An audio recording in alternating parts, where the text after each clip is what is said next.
नमस्कार दोस्तों, आज हम एनसीईआरटी क्लास 10th की हिस्ट्री का चैप्टर 3 पढ़ने जा रहे हैं। ठीक है दोस्तों, तो चैप्टर है हमारा भूमंडलीकृत विश्व का बनना।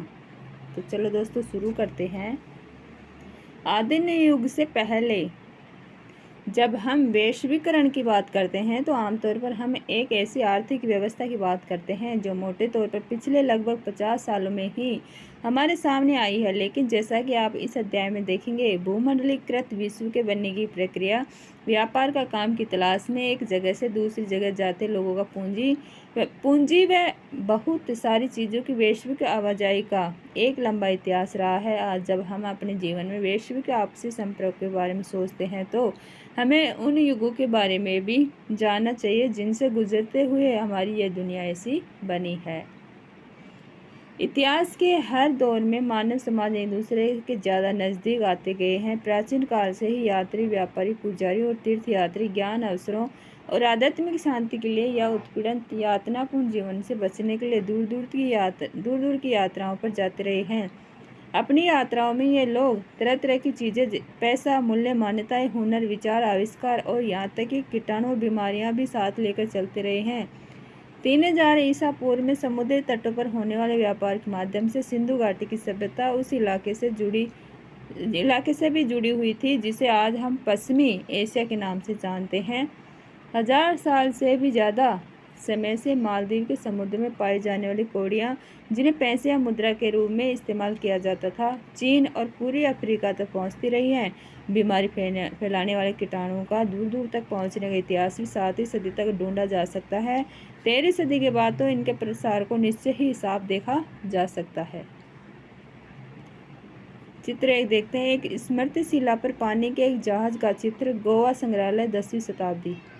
पश्चिम तट के क्षेत्र में पाई गई 9वीं सदी के बाद ही स्मृतिशालाओं पर जलपोतों की तस्वीरों से उस काल में समुद्री व्यापार के महत्व का पता चलता है।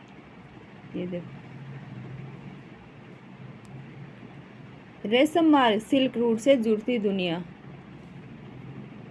आधुनिक काल से पहले के युग में दुनिया के दूर दूर स्थित भागों के बीच व्यापारिक और सांस्कृतिक संपर्कों का सबसे जीवंत उदाहरण सिल्क मार्गों के रूप में दिखाई देता है। सिल्क मार्ग नाम से पता चलता है कि इस मार्ग से पश्चिम को भेजे जाने वाली चीनी रेशम सिल्क का कितना महत्व था।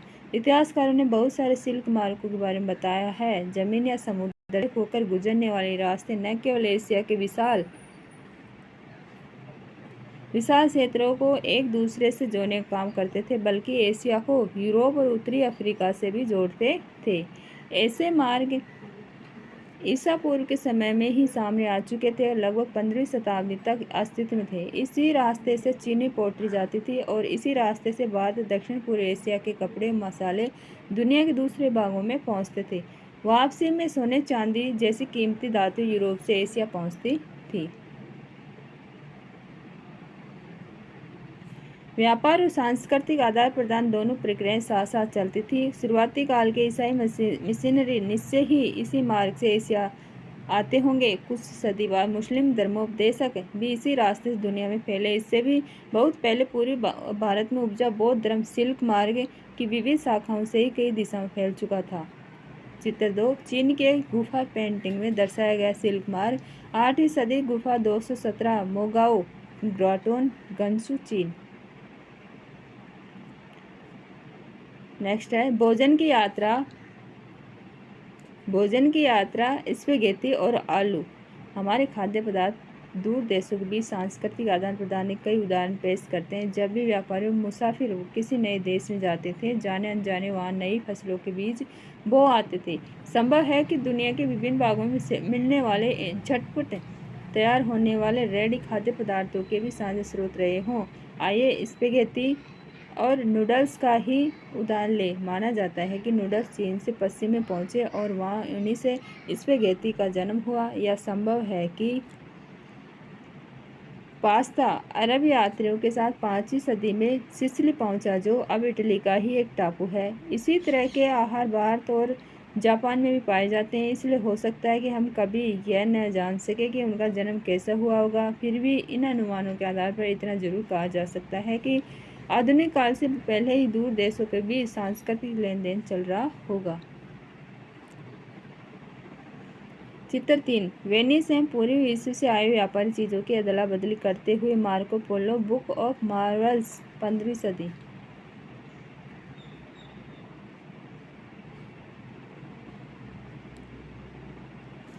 आलू, सोया, मूंगफली, मक्का, टमाटर, मिर्च, शकरकंद और ऐसे ही बहुत सारे दूसरे खाद्य पदार्थ लगभग 500 साल पहले हमारे पूर्वजों के पास ही नहीं थे। ये खाद्य पदार्थ यूरोप और एशिया में तब पहुंचे जब क्रिस्टोफर कोलंबस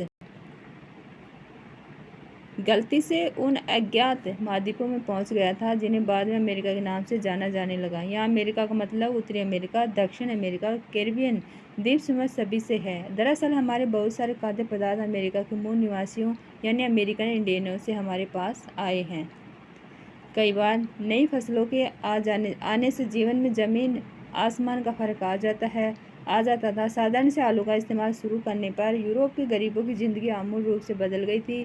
उनका भोजन बेहतर हो गया और उनकी औसत उम्र बढ़ने लगी। आयरलैंड के गरीब काश्तकार तो आलू पर इस हद तक निर्भर हो चुके थे कि जब 1840 के दशक के मध्य में किसी बीमारी के कारण आलू की फसल खराब हो गई तो लाखों लोग भूखमरी के कारण मौत के मुंह में चले गए।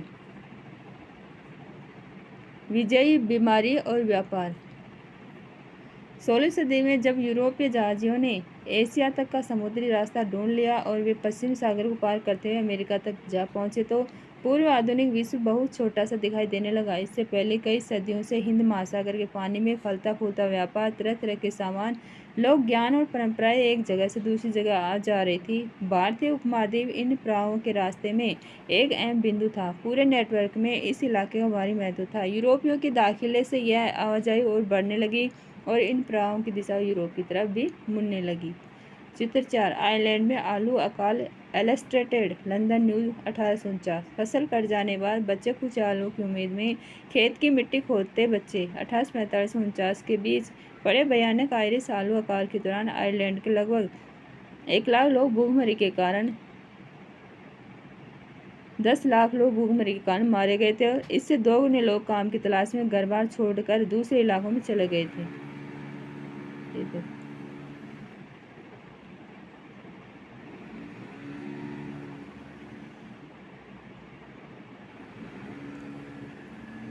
अपनी खोज से पहले लाखों साल से अमेरिका की दुनिया में कोई संपर्क नहीं था, लेकिन 16वीं सदी से उनकी विशाल भूमि और बेहिसाब फसलें और खनिज पदार्थ हर दिशा में जीवन का रूप रंग बदलने लगे।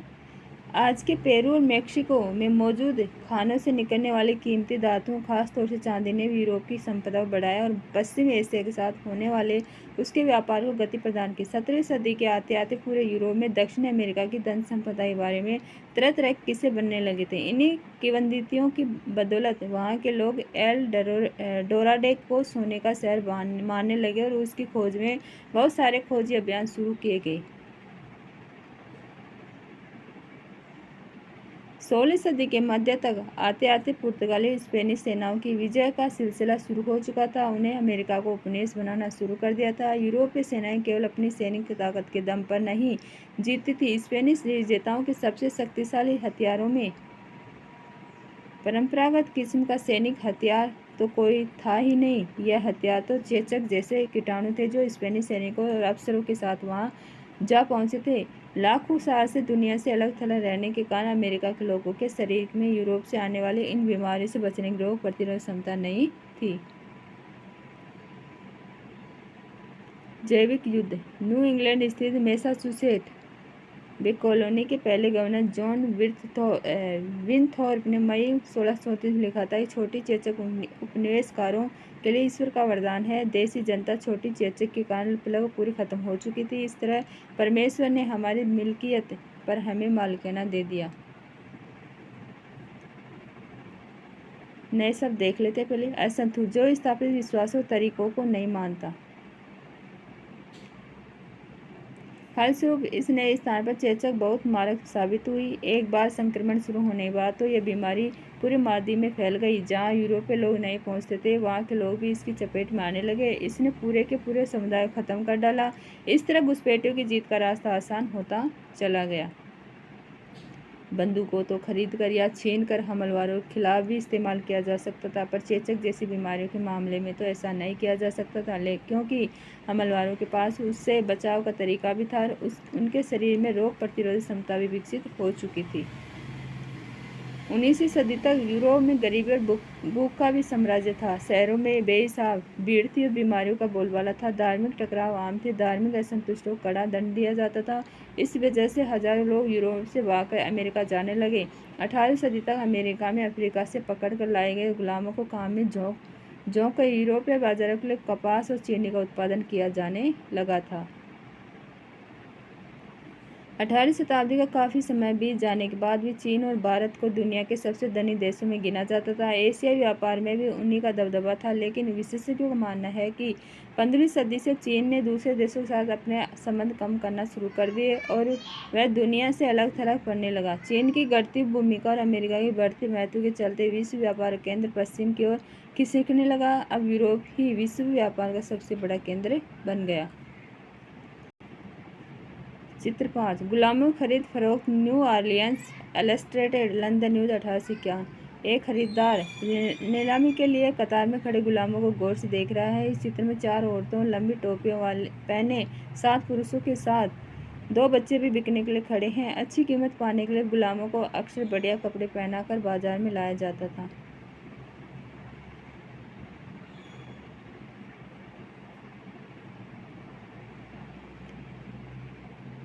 उन्नीसवीं शताब्दी 1815 से 1914। 19वीं सदी में दुनिया तेजी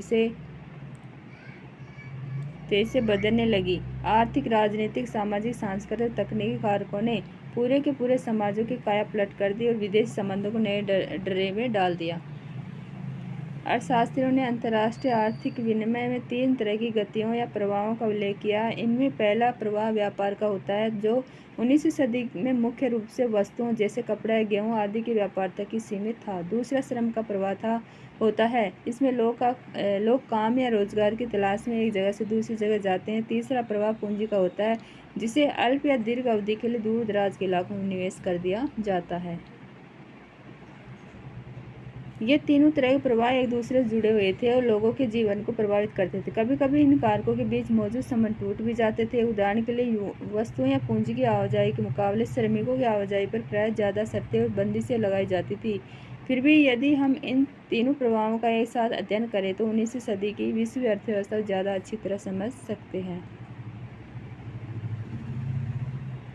विश्व अर्थव्यवस्था का उदय। इस विषय को समझने के लिए सबसे पहले औद्योगिक यूरोप में खाद्य उत्पादन और उपभोग के बदलते रुझानों पर विचार करें तो बेहतर होगा। सामान्य रूप से सभी देश भोजन के मामले में आत्मनिर्भर होने का प्रयास करते रहे हैं, लेकिन 19वीं सदी के ब्रिटेन की बात अलग थी। अगर उस समय ब्रिटेन खाद्य आत्मनिर्भरता के रास्ते पर चलता तो वहाँ के लोगों का जीवन स्तर गिर जाता और सामाजिक तनाव फैलता। आइए देखें कि इस आशंका के पीछे क्या कारण थे। 18वीं सदी के आखिरी दशकों में ब्रिटेन की आबादी तेजी से बढ़ने लगी थी। नतीजा देश में भोजन की मांग थी बड़ी। जैसे जैसे शहर फैले और उद्योग बढ़ने लगे, कृषि उत्पादों की मांग भी बढ़ने लगी। कृषि उत्पाद महंगे होने लगे। दूसरी तरफ बड़े भूस्वामियों के दबाव में सरकार ने मक्का की आयात पर भी पाबंदी लगा दी थी। जिन कानूनों की सहारे सरकार ने यह पाबंदी लागू की थी उन्हें कारण लॉ कहा जाता था। खाद्य पदार्थों की ऊंची कीमतों से परेशान उद्योगपति और शहरी बंदिशों ने सरकार को मजबूर कर दिया कि वह कॉर्न लॉ को फौरन समाप्त कर दें। कॉर्न लॉ के निरस्त हो जाने के बाद बहुत कम कीमत पर खाद्य पदार्थों का आयात किया जाने लगा। आयातित खाद्य पदार्थों की लागत ब्रिटेन में पैदा होने वाले खाद्य पदार्थों से भी कम थी। फलस्वरूप ब्रिटिश किसानों की हालत बिगड़ने लगी, क्योंकि वे आयातित माल की कीमत का मुकाबला नहीं कर सकते थे। विशाल भूभागों पर खेती बंद हो गई। हजारों लोग बेरोजगार हो गए। गाँवों से उजड़कर वे या तो शहरों में या दूसरे देशों में जाने लगे।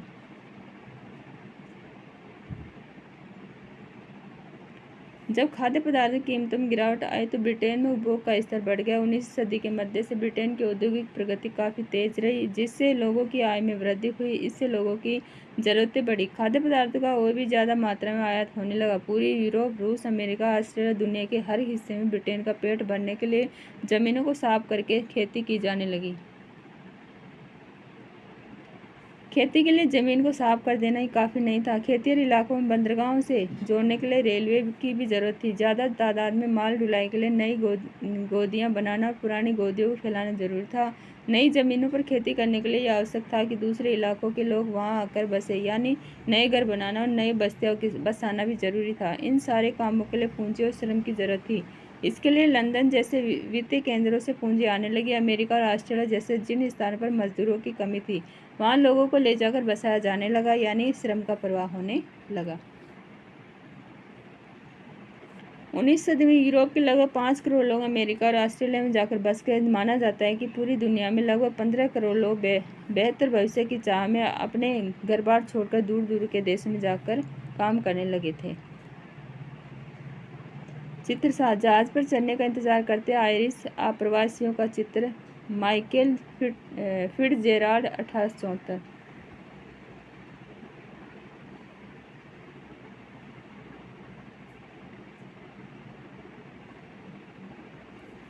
1890 तक एक वैश्विक कृषि अर्थव्यवस्था सामने आ चुकी थी। इस घटनाक्रम के साथ ही श्रम विस्थापन, रुझानों, पूंजी प्रवाह, पारिस्थितिकी और तकनीकी में गहरे बदलाव आ चुके थे। अब भोजन किसी आसपास के गांव या कस्बे से नहीं, बल्कि हजारों मील दूर से आने लगा था। अब अपने खेतों पर खुद काम करने वाले किसान ही खाद्य पदार्थ पैदा नहीं कर रहे थे। अब यह काम ऐसे औद्योगिक मजदूर करने लगे थे जो संभवतः हाल ही में वहाँ आए थे और ऐसे खेतों में काम कर रहे थे जहाँ महज एक पीढ़ी पहले संभवतः ठेठ जंगल रहे होंगे। खाद्य पदार्थों को एक जगह से दूसरी जगह पहुँचाने के लिए रेलवे का इस्तेमाल किया जाता था। रेल का नेटवर्क इसी काम के लिए बिछाया गया था। पानी के जहाज़ों से इसे दूसरे देशों में पहुँचाया जाता था। इन जहाज़ों पर दक्षिणी यूरोप, एशिया, अफ्रीका और कैरिबियन द्वीप समूह के मजदूरों से बहुत कम वेतन पर काम करवाया जाता था। बहुत छोटे पैमाने पर ही सही, लेकिन इसी तरह के नाटकीय बदलाव हम अपने यहाँ पंजाब में देख सकते हैं। यहाँ ब्रिटिश भारतीय सरकार ने अर्ध रेगिस्तानी पड़ती ज़मीनों को उपजाऊ बनाने के लिए नहरों का जाल बिछा दिया ताकि निर्यात के लिए गेहूँ और कपास की खेती की जा सके। नई नहरों की सिंचाई वाले इलाकों में पंजाब के अन्य स्थानों के लोगों को लाकर बसाया गया। उनकी बस्तियों को केनाल कोनोली नहर बस्ती कहा जाता था। भोजन तो सिर्फ एक उदाहरण मात्र है। कुछ ऐसी कहानी कपास की भी रही है, जिसकी दुनिया भर में बड़े पैमाने पर खेती की जाने लगी थी ताकि ब्रिटिश कपड़ा मिलों की मांग को पूरा किया जा सके। रबड़ की कहानी भी इससे अलग नहीं है। विभिन्न चीज़ों के उत्पादन में विभिन्न इलाकों में इतनी महारत हासिल कर ली थी कि 1820 से 1914 के बीच विश्व व्यापार में 25 से 40 गुना वृद्धि हो चुकी थी। इस व्यापार में लगभग 60% हिस्सा प्राथमिक उत्पादों यानी गेहूं और कपास जैसे कृषि उत्पादों तथा कोयले जैसे खनिज पदार्थों का था। अब है तकनीक की भूमिका। इस घटनाक्रम में तकनीक की क्या भूमिका रही? रेलवे, भाप के जहाज, टेलीग्राफ, यह सब तकनीकी बदलाव बहुत महत्वपूर्ण रहे हैं। इनके बिना 19वीं सदी में आए परिवर्तन की कल्पना नहीं की जा सकती थी। तकनीकी प्रगति अक्सर चौतरफा सामाजिक, राजनीतिक और आर्थिक कारकों का परिणाम भी होती है। उदाहरण के लिए औपनिवेशीकरण के कारण यातायात और परिवहन साधनों में भारी सुधार किए गए। तेज चलने वाली रेलगाड़ियाँ बनी, बोगियों का भार कम किया गया, जलपोतों का आकार बढ़ा, जिससे किसी भी उत्पादों खेतों से दूर दूर के बाजारों में कम लागत पर और ज़्यादा आसानी से पहुंचाया जा सके। चित्र 8, द स्मिथफील्ड क्लब पशु बाजार 1851। Illustrated London news. मेलों में किसान अपने पालतू जानवर लाते थे जिनकी वहाँ खरीद फरोख्त की जाती थी। स्मिथफील्ड में लंदन का सबसे पुराना पशु बाजार था। 19वीं सदी के मध्य में स्मिथफील्ड के पास एक विशाल मुर्गी मांस बाजार खोला गया था, जहाँ से देश के सभी बड़े मांस आपूर्ति केंद्रों को रेलवे लाइनें जाती थी।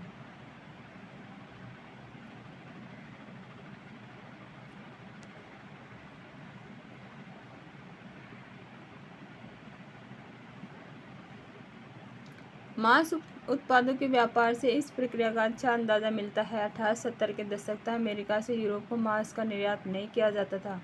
उस समय केवल जिंदा जानवर ही बेचे जाते थे, जिन्हें यूरोप ले जाकर ही काटा जाता था। लेकिन जिंदा जानवर बहुत ज़्यादा जगह घेरते थे। बहुत सारे तो लंबे सफ़र में मर जाते थे या बीमार पड़ जाते थे। बहुतों का वजन गिर जाता था या वे खाने के लायक नहीं रह जाते थे।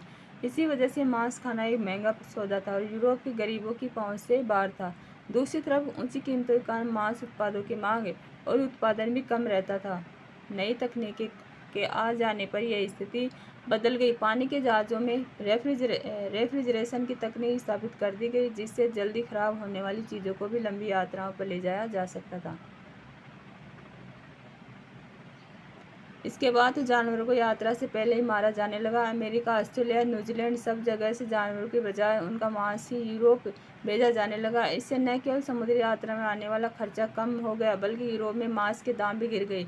यूरोप के गरीबों को ज़्यादा विविधतापूर्ण खुराक मिलने लगी। पहले उनके पास सिर्फ आलू और ब्रेड होते थे, अब बहुत सारे लोगों के भोजन में मांसाहार और मक्खन व अंडे भी शामिल हो गया। जीवन स्थिति सुधरी तो देश में शांति स्थापित होने लगी और दूसरे देशों में साम्राज्यवादी मंसूबों को समर्थन मिलने लगा।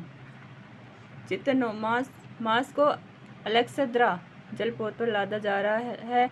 Illustrated London news 1878।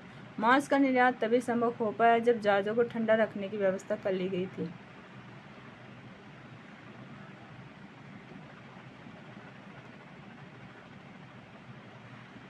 19वीं सदी के आखिर में उपनिवेशवाद। 19वीं शताब्दी के आखिरी दशकों में व्यापार बढ़ा और बाजार तेजी से फैलने लगे। यह केवल फैलते व्यापार और संपन्नता का ही दौर नहीं था, हमें इस प्रक्रिया के स्याह पक्ष को भी नज़रअंदाज नहीं करना चाहिए। व्यापार में इजाफे और विश्व अर्थव्यवस्था के साथ निकटता का एक परिणाम यह हुआ कि दुनिया के बहुत सारे भागों में स्वतंत्रता और आजीविका के साधन छिनने लगे। 19वीं सदी के आखिरी दशकों में यूरोपियों की विजयों से बहुत सारे कष्टदायक आर्थिक, सामाजिक, पारिस्थितिकीय परिवर्तन आए। उपनिवेशिक समाजों को विश्व अर्थव्यवस्था में समाहित कर लिया गया। जरा अफ्रीका के मानचित्र को देखिए, आप पाएंगे कि वहाँ के कुछ देशों की सीमाएं तो बिल्कुल सीधी लकीर जैसी है, मानो उन्हें फुट्टा स्केल रखकर खींचा गया हो। दुर्भाग्यवश यही हुआ भी था। अफ्रीका पर कब्जे की कोशिश में लगी प्रतिद्वंदी यूरोपीय ताकतों ने अपने अपने इलाके बांटने के लिए प्राय इसी तरीके का सहारा लिया था। 1885 में यूरोप की ताकतवर देशों की बैठक हुई, जिसमें अफ्रीका के नक्शे पर इसी तरह लकीरें खींचकर उसको आपस में बांट लिया गया था। ये देखो चित्र 10, 19वीं सदी के आखिरी में औपनिवेशिक अफ्रीका का मानचित्र।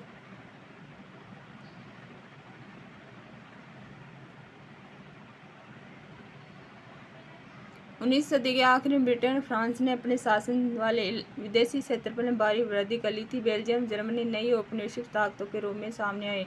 पहले स्पेन के कब्जे में रह चुके कुछ उपनिवेशों पर कब्जा करके 1890 के दशक के आखिरी वर्षों में संयुक्त राज्य अमेरिका भी औपनिवेशिक ताकत बन गया। आइए देखें कि उपनिवेशवाद से औपनिवेशिक सामाजिक अर्थव्यवस्था और रोजी रोटी के साधनों पर क्या असर पड़ा। चित्र 11, मध्य अफ्रीका में सर हेनरी मॉर्टन स्टैनली और उनकी टोली इलस्ट्रेटेड लंदन न्यूज़ 1871। रिंडरपेस्ट या मवेशी प्लेग। अफ्रीका में 1890 के दशक में रिंडरपेस्ट नामक बीमारी बहुत तेजी से फैल गई। मवेशियों में प्लेग की तरह फैलने वाली इस बीमारी से लोगों की आजीविका और स्थानीय अर्थव्यवस्था पर गहरा असर पड़ा।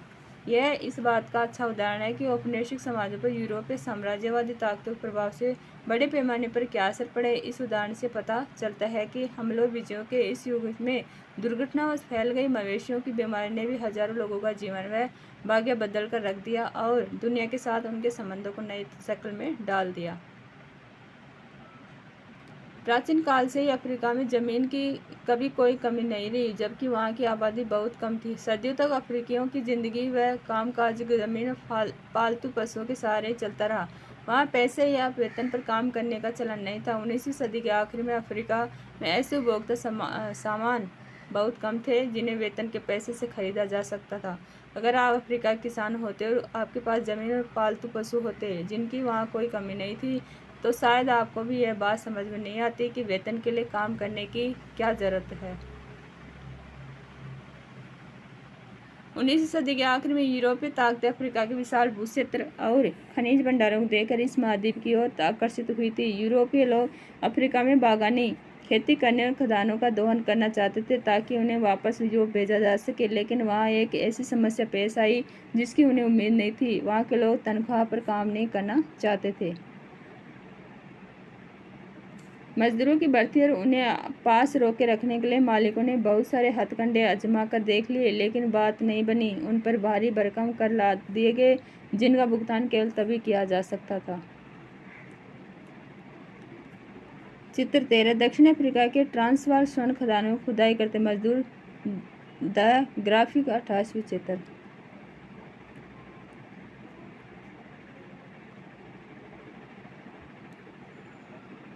जब करदाता बागों ने खदानों में काम करता हो, काश्तकारों को उनकी ज़मीन से हटाने के लिए उत्तराधिकार कानून बदल दिए गए। नए कानून में यह व्यवस्था कर दी गई कि अब परिवार के केवल एक ही सदस्य को पैतृक संपत्ति मिलेगी। इस कानून के जरिए परिवार के बाकी लोगों को श्रम बाजार में धकेलने का प्रयास किया जाने लगा।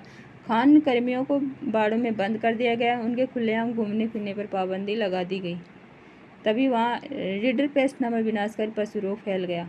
अफ्रीका में रिडरपेस्ट नाम की बीमारी सबसे पहले 1880 के दशक के आखिरी सालों में दिखाई दी। उस समय पूर्वी अफ्रीका में एरिट्रिया पर हमला कर रहे इतालवी सैनिकों का पेट भरने के लिए एशियाई देशों से जानवर लाए जाते थे। यह बीमारी ब्रिटिश आधिपत्य वाले एशियाई देशों से आए उन्हीं जानवरों के जरिए वहां पहुंची थी। अफ्रीका के पूर्वी हिस्से से मादी में दाखिल होने वाली यह बीमारी जंगल की आग की तरफ पश्चिमी अफ्रीका की तरफ बढ़ने लगी।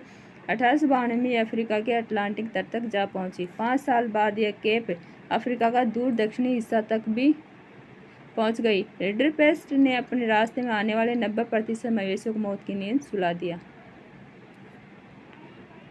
पशुओं के खत्म हो जाने से तो अफ्रीकियों के रोजी रोटी के साधन ही खत्म हो गए। अपनी सत्ता को और मजबूत करने तथा अफ्रीकियों को श्रम बाजार में धकेलने के लिए वहां के बागान मालिकों, खान मालिकों, औपनिवेशिक सरकारों ने बचे खुचे पशु भी अपने कब्जे में ले लिए।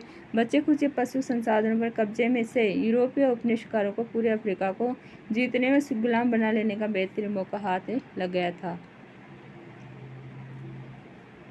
19वीं सदी की दुनिया के अन्य भागों पर पश्चिमी आक्रमण विजय के परिणामों की ऐसी ही और भी कहानियां देखी जा सकती हैं। भारत से अनुबंधित श्रमिकों का जाना।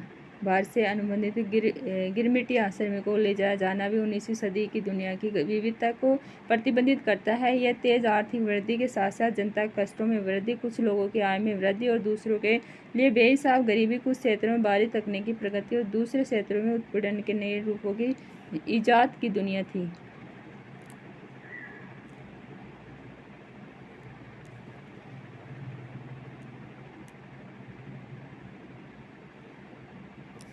उन्नीसवीं सदी में भारत और चीन के लाखों मजदूरों को बागानों, खदानों, सड़क व रेलवे निर्माण परियोजनाओं में काम करने के लिए दूर दूर के देशों में ले जाया जाता था। भारतीय अनुबंधित श्रमिकों को खास तरह के अनुबंध या एग्रीमेंट के तहत ले जाया जाता था। इन अनुबंधों में यह शर्त होती थी कि यदि मजदूर अपने मालिक के बागान में 5 साल काम कर लेंगे तो वे स्वदेश लौट सकते हैं। भारत के ज़्यादातर अनुबंधित श्रमिक मौजूदा पूर्वी उत्तर प्रदेश, बिहार, मध्य भारत और तमिलनाडु के सूखे इलाकों से जाते थे। 19वीं सदी के मध्य में इन इलाकों में भारी बदलाव आने लगे थे। कुटीर उद्योग खत्म हो रहे थे।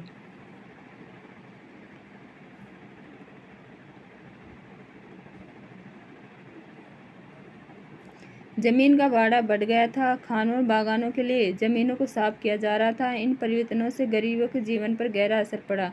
वे बटाई पर जमीन तो लेते थे, लेकिन उनका भाड़ा नहीं चुका पाते थे। उन पर कब्जा चढ़ने लगा। काम की तलाश में उन्हें अपने घर बार छोड़ने पड़े।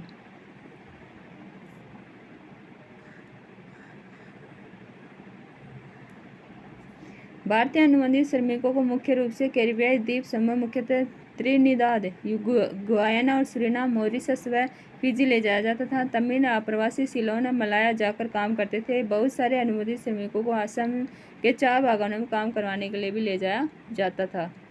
मजदूरों की भर्ती का काम मालिकों के एजेंट किया करते थे। एजेंटों को कमीशन मिलता था। बहुत सारे अप्रवासी अपने गांव में होने वाले उत्पीड़न और गरीबी से बचने के लिए भी इन अनुबंधों को मान लेते थे। एजेंट भी भावी अप्रवासियों को फुसलाने के लिए झूठी जानकारियां देते थे।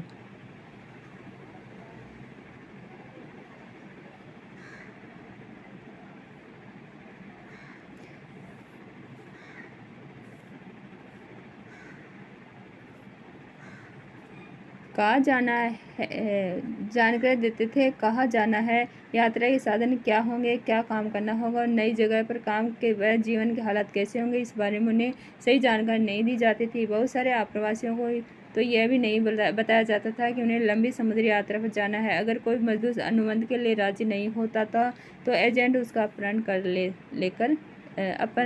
लेते थे। 19वीं सदी की इस अनुबंध व्यवस्था को बहुत सारे लोगों ने नई दास प्रथा का भी नाम दिया है। बागानों में या कार्यस्थल पर पहुंचने के बाद मजदूरों को पता चलता था कि वे जैसी उम्मीद कर रहे थे या वैसे हालात नहीं है। नई जगह की जीवन कार्य स्थितियां कठोर थी और मजदूरों के पास कानूनी अधिकार कहने भर को भी नहीं थे। इसके बावजूद मजदूरों ने भी ज़िंदगी बसर करने के अपने तरीके ढूंढ निकाले। बहुत सारे तो भागकर जंगलों में चले गए। अगर ऐसे मजदूर पकड़े जाते तो उन्हें भारी सजा दी जाती थी। बहुतों ने अपनी पुरानी और नई संस्कृतियों का सम्मिश्रण करते हुए व्यक्तिगत और सामूहिक आत्मविभक्ति के नए रूप खोज लिए। त्रिनिदाद में मुहर्रम के सालाना जुलूस को एक विशाल उत्सवी मेले का रूप दे दिया गया। इस मेले को हौसे इमाम हुसैन के नाम पर नाम दिया गया। इसमें सभी धर्मों और नस्लों के मजदूर हिस्सा लेते थे। इसी प्रकार रास्ताफारियानवाद नामक विद्रोही धर्म, जिसे जमैका के रेगेन गायक बॉब मार्ले ने ख्याति के शिखर पर पहुंचा दिया, ने भी भारतीय आप्रवासियों और कैरिबियन द्वीप समूह के बीच इन संबंधों की झलक देखी जा सकती है। त्रिनिदाद और गुयाना मशहूर चटनी म्यूजिक भी भारतीय आप्रवासियों के वहां पहुंचने के बाद सामने आई रचनात्मक अभिव्यक्तियों का भी उदाहरण है। सांस्कृतिक समागम के ये स्वरूप एक नई वैश्विक दुनिया की उदय की प्रक्रिया का अंग थे। यह ऐसी प्रक्रिया थी जिसमें अलग अलग स्थानों की चीज़ें आपस में घुल मिल जाती थी, उनकी मूल पहचान और विशेषताएं गुम हो जाती थी और बिल्कुल नया रूप सामने आता था। चित्र 15 शिनाख्त के लिए गिरमिटिया मजदूरों के चित्र। मालिकों के लिए इन मजदूरों के नाम नहीं बल्कि उनकी संख्या का ही महत्व होता था।